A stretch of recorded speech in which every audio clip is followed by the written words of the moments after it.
I thought I was just building her a shelf, but the way she watched me work and the way her neighbor wouldn't look away turned a simple favor into something I'll never forget.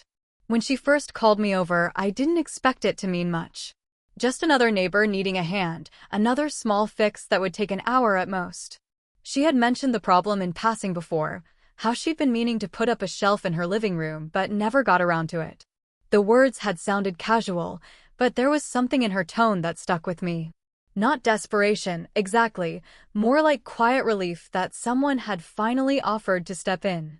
When I knocked on her door, she opened it with a smile that was both welcoming and a little self-conscious, as if she wasn't used to letting people into her private space. She looked effortlessly composed, dark hair pulled back loosely, a soft sweater that suited her calm presence, but her eyes carried something else beneath the surface. Gratitude, maybe. Or curiosity.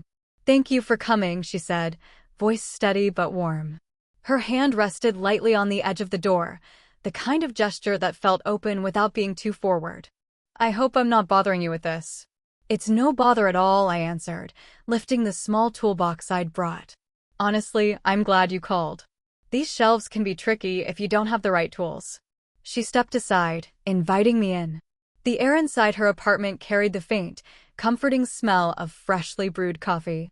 It wrapped around me before I even saw the pot sitting on the counter. The space was tidy but lived in, books stacked on side tables, a blanket draped carelessly over the couch, the kind of details that made the room feel warm, not staged.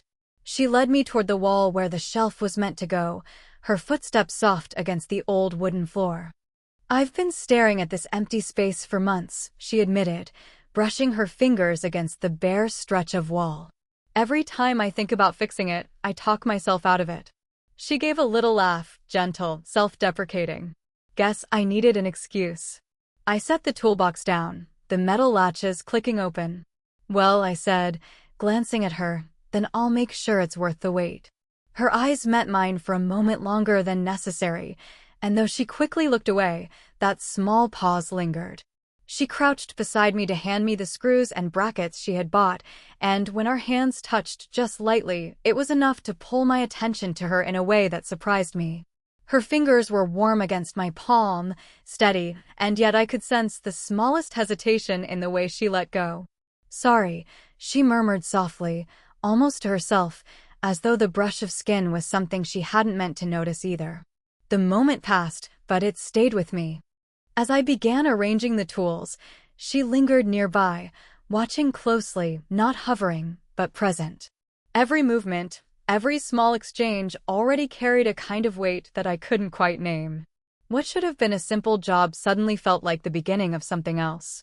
And though I didn't know it yet, that quiet afternoon with a shelf to build would change everything.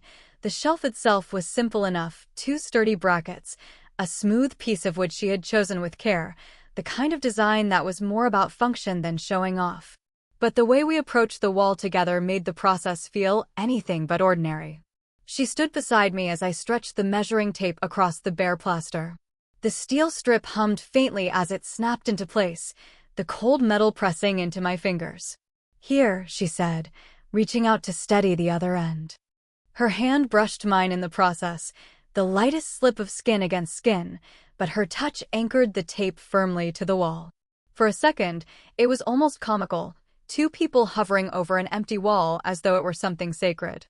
Yet the closeness of her shoulder against mine made it feel like something more intimate than simple home improvement. Her sweater brushed my arm, soft and warm, and her perfume, faintly floral, grounded with something deeper, rose each time she leaned closer to check the numbers.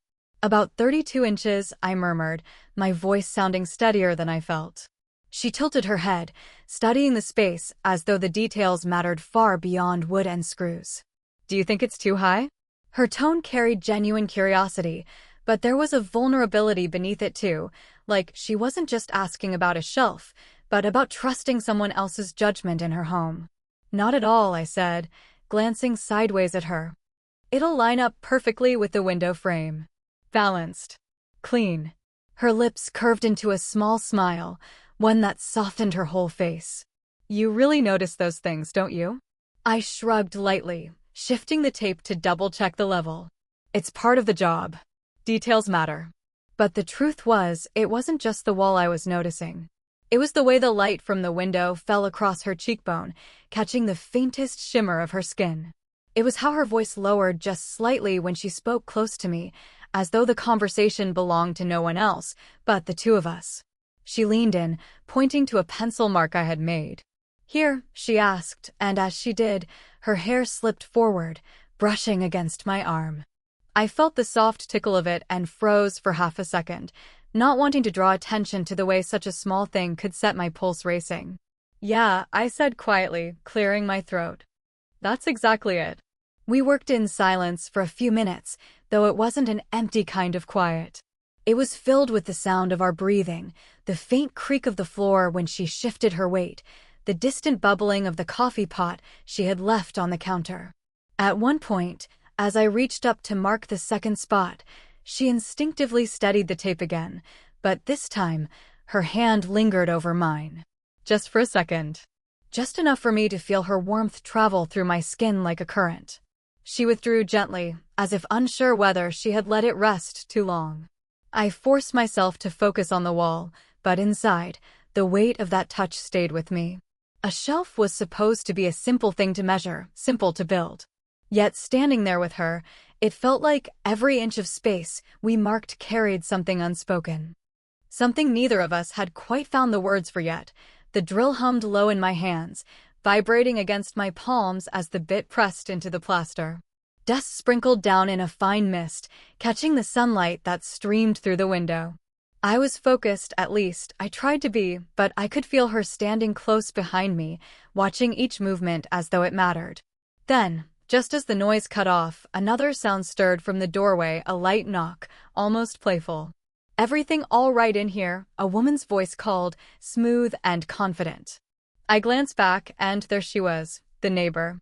A little taller, with sharp, knowing eyes and an energy that filled the room the moment she stepped in. She leaned casually against the doorframe, her arms crossed, a half-smile tugging at her lips. Her presence changed the air instantly. The quiet warmth I had been sharing with the woman beside me now carried a charge, a flicker of something unspoken passing between them before either said a word. "Oh, hi," my host said, straightening slightly. "Yes, everything's fine. He's just helping me with the shelf." The neighbor's gaze shifted to me, lingering longer than was polite. "I can see that," she replied, her tone light but edged with curiosity. "You've got a good hand with tools." I cleared my throat, suddenly hyper-aware of the sweat at the back of my neck, the drill still heavy in my grip. "Trying my best," I said with a small shrug, setting the tool down carefully. The first woman, my woman in this moment, though I wouldn't dare say it aloud, crossed her arms loosely, her body angling slightly toward me.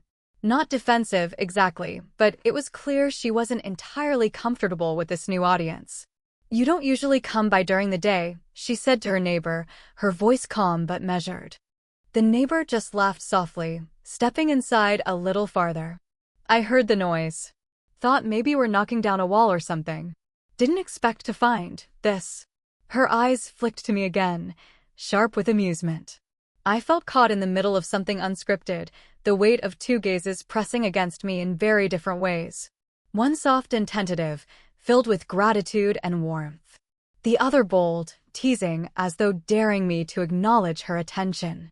To cut the tension, I tried a smile. "Don't worry. Just a couple of screws and a piece of wood. Nothing too dramatic." The neighbor chuckled, tilting her head. "Sometimes it doesn't take much to change a room." The words lingered longer than they should have, carrying an undertone I couldn't ignore. Beside me, the woman I had come to help shifted slightly closer, her shoulder brushing mine, not an accident this time. A subtle claim, or maybe just a need for reassurance. Either way, I felt the softness of her sweater against my arm, and it steadied me. "Would you like some coffee?" she asked her neighbor politely, though her eyes never left mine. The neighbor smiled knowingly. No. I'll let you get back to it." She lingered for one beat longer, then turned to leave, her footsteps unhurried as they faded down the hall. When the doorway was empty again, the room felt quieter but not the same. The energy she left behind still buzzed faintly, as if she had stirred something neither of us could ignore. I picked up the drill again, my voice low. "You've got interesting company around here." She gave a soft, almost embarrassed laugh, tucking a strand of hair behind her ear. "You don't know the half of it." And then, just like that, the two of us were alone again.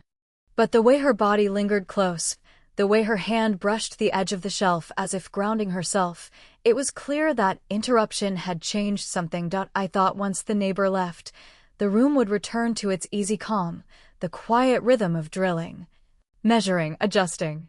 But it didn't. Her presence lingered, like the echo of a note that refuses to fade, and I found myself acutely aware of both women in ways I hadn't been before. The woman beside me, graceful, self-assured yet quietly vulnerable, remained close as I worked. Each time I lifted the drill, I felt her watching, not just with curiosity, but with a kind of steady attentiveness that made my chest tighten. She wasn't just looking at what I was doing, she was looking at me. And there was warmth in it, something that seemed to soften the edges of the task at hand. But then my mind replayed the neighbor's smile, the way she leaned against the doorframe with an ease that almost challenged me. There had been something sharp in her gaze, almost playful but edged with intent. She wasn't just curious about the noise, she had been curious about me. And though she'd left, I couldn't shake the impression that she'd left on purpose, as if to let the silence speak louder than her words. I tried to shake it off, steadying the shelf against the wall. "Could you hold this for me?" I asked. She stepped forward immediately, her hands pressing firmly against the wood as I lined it up with the pencil marks. Her fingers brushed mine in the process, and the connection felt grounding, pulling me back into the moment. "Like this?" she asked, tilting her head slightly toward me. "Perfect," I said, though my voice came out lower than I intended. For a moment, the only sounds were the faint hum of the drill and the whisper of our breaths overlapping in the small space between us. Her hair brushed against my cheek when she leaned closer to check the alignment, and the scent of her perfume pulled me into her orbit all over again. And yet, even then, I felt the shadow of that other gaze, the neighbor's sharp eyes, the amused curve of her lips lingering in the back of my mind. It wasn't just about attraction, it was about contrast. One woman steady, warm, quietly guarded. The other bold, teasing, unafraid to intrude. Caught between those two energies, I felt strangely unmoored.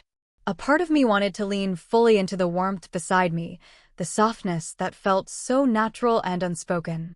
Another part couldn't deny the flicker of curiosity stirred by the neighbor's challenge. I tightened the screws, my focus returning to the task, though my thoughts were anything but steady. She must have sensed it, the shift in my silence. Because as I lowered the drill, she touched my wrist gently, her fingertips resting there with a softness that seemed deliberate. I looked up, and her eyes met mine, steady and unblinking. "You're doing more than just building a shelf, you know," she said quietly, almost as if she hadn't meant to say it aloud. Her words hit deeper than they should have, and I felt something in me settle. The neighbor's shadow might linger, but in that moment, her touch, her voice, her gaze, those were the things that mattered. And though I didn't say it out loud, I knew she was right. The final screw slid into place with a soft click of metal against wood, and I exhaled slowly, setting the drill down. The job was done, clean lines, level brackets, the kind of small detail that gave the room a new sense of balance.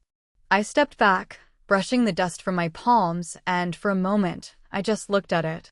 Not because the shelf was remarkable in itself, it was simple, unassuming, but because of what it represented. This empty stretch of wall now carried something steady, something that would stay. She moved closer, her hand rising almost instinctively to touch the smooth wood. Her fingertips traced along the grain, slow and thoughtful, as though she wasn't just feeling the shelf, but testing the permanence of what I had put there. "It's perfect," she whispered, the words carrying more weight than they should have. The warmth in her voice caught me off guard. I'd expected gratitude, maybe a smile. But what she gave me instead was something softer, something that felt like trust. I nodded, trying to keep my voice light. "It should hold up well. You could line it with books, plants, whatever you like." Her lips curved into a smile, but her eyes stayed on me, not the wood. "It's not just about the shelf," she said, almost under her breath, as if admitting it cost her something. Before I could respond, a sound stirred at the doorway again, the neighbor's gentle laugh, a low, amused note. She hadn't left completely. She leaned there with her arms crossed, her presence casual, but her gaze sharp. "Well," she said, "looks like you've outdone yourself." She clapped softly, teasing, though her eyes lingered longer than the joke required. I felt heat rise to the back of my neck, but before I could answer, the woman beside me did something unexpected. She reached for my wrist, gently but deliberately. Her fingers curled just enough to rest against my skin, the faint pressure of her touch grounding me. "Thank you," she said to me directly, her voice firm now. Not to the room, not to the neighbor, but to me. The neighbor caught the subtle gesture, I could tell. Her smile didn't falter, but there was something knowing in her eyes as she tilted her head. "I'll let you two celebrate your little victory," she said, backing away with unhurried steps. Her departure was light, but the air she left behind carried its own kind of tension. When it was just the two of us again, the room felt fuller somehow, even in silence. Her hand was still on my wrist, her thumb brushing absently along the edge of my sleeve, before she seemed to realize how long she had held on. She pulled back slowly, but not before her touch left its imprint. "I've been staring at this space for months," she said softly, her eyes lifting to the new shelf. "I can't believe how much better it feels, how much different the whole room looks." I smiled, my voice quieter now. "Sometimes it just takes the right hands." Her gaze flicked back to mine, and for a moment, neither of us moved. The shelf stood solid behind her, but it wasn't the wood or the brackets that felt steady, it was the weight of this new connection, growing stronger with every small gesture, every glance. And in that pause, I realized the project wasn't just complete, it was only the beginning. I should have packed up right then. The shelf was done, the tools back in the box, the job complete. But when she offered coffee, her voice carried a softness that made it impossible to say no.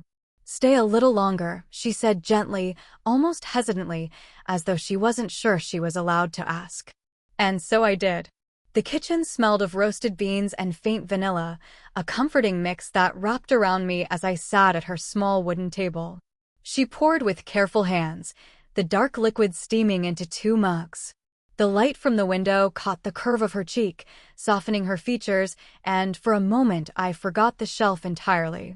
She slid the mug toward me, her fingers brushing mine again, deliberate this time. "Milk? Sugar?" "Just black," I said. My voice came out low, steady, though inside my pulse was anything but. She sat down across from me, the chair legs scraping lightly against the floor. At first, we spoke in fragments, small things about books on her table, the plant she'd been trying to keep alive near the window. Ordinary conversation, but beneath it ran a current, quiet and insistent. Her knee shifted under the table and touched mine. Neither of us moved away. She glanced down at her mug, tracing the rim with her fingertip. "I've lived here a long time," she said, her voice quieter now. "Sometimes it feels like I've built a life full of little unfinished things. Shelves. Walls. Plans I never got around to." She gave a soft laugh, but it wasn't unkind, it was tired, maybe. Vulnerable. I leaned in slightly, careful, listening. "It's not too late to finish them." Her eyes lifted to mine, holding them in a way that made the room feel smaller, closer.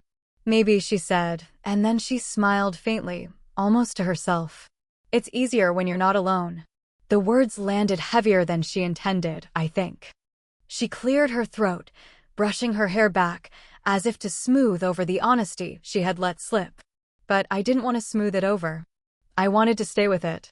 "Everyone needs help sometimes," I said quietly. "Even the strongest people." Her lips curved, but it wasn't amusement, it was gratitude, the kind that softens a person's whole expression. She reached for her mug, and as she did, her hand grazed mine again. This time, she didn't pull away quickly. Her touch lingered, warm against my skin, and I let it. The silence that followed wasn't awkward. It was steady, alive. The kind of silence that feels like it's holding something important, something that doesn't need to be rushed into words. From the corner of my eye, I saw the shelf on the wall, new, solid, waiting to be filled. And I realized it wasn't just her living room that felt different. It was the air between us, changed by something neither of us had planned. I lifted my mug, letting the steam curl against my face. "I'm glad you asked me to stay," I said simply. Her smile deepened, soft and unguarded. "So am I." And in that moment, coffee cooling in our hands, knees pressed together beneath the table, I knew that leaving wasn't something I wanted to do, not yet. Evening light had shifted by the time I stood to leave, long shadows stretching across her living room. The shelf stood proudly on the wall now, already holding the weight of a few books she had placed there absent-mindedly while we talked. It looked right, as though it had always belonged there. I gathered my tools slowly, not rushing.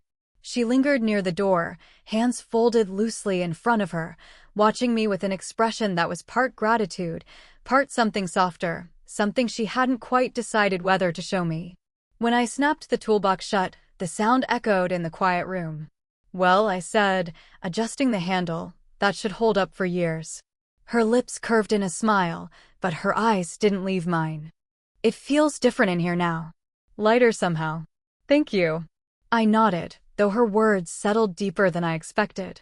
It wasn't the shelf she was talking about, not really. She walked me to the door, each step unhurried. When we reached it, she hesitated, her hand resting lightly against the frame as though holding herself there. I could see the faint lines of hesitation around her mouth, the way she searched for words that wouldn't sound too forward, too revealing. "You didn't have to do all this," she said softly. "But I'm glad you did." I shook my head. "I wanted to." The silence stretched, warm and alive. Then she stepped closer, just a small movement, but enough to close the space between us. Her hand rose, brushing against my forearm. The touch was light, barely there, but it sent a warmth through me all the same. "Sometimes," she said quietly, "it makes all the difference when someone shows up." Her eyes lifted to mine, steady now, no longer uncertain. I didn't know what to do except stand there, caught in the weight of her gaze, the gentleness of her hand resting against me. And then she leaned in, not hurried, not bold, but careful, like someone crossing a fragile line. Her cheek brushed mine, warm and soft, and for a moment I felt her breath against my skin. "Good night," she whispered, her voice a thread of warmth that stayed even after she stepped back. I swallowed, my heart pounding louder than it should have. "Good night," I managed, my voice lower than I intended. When she opened the door, the cool evening air slipped inside, brushing against my skin. I stepped out into the hallway, the faint trace of her perfume still clinging to me, the memory of her touch still burning on my arm. She lingered in the doorway as I walked a few steps down, and I couldn't help but glance back. She was still there, leaning lightly against the frame, her silhouette warm against the glow of the room behind her. "You'll come by again, won't you?" she asked, her tone casual, but her eyes giving her away. I smiled, letting the moment hold its weight. "Count on it." She returned the smile, softer now, and then the door closed gently, leaving me alone in the quiet hall. But as I carried my toolbox home, I realized I hadn't left empty-handed. Her touch, her smile, her words, they stayed with me, steady as the shelf I'd built, reminding me that this wasn't just a favor done and forgotten. It was the beginning of something I couldn't ignore. 28.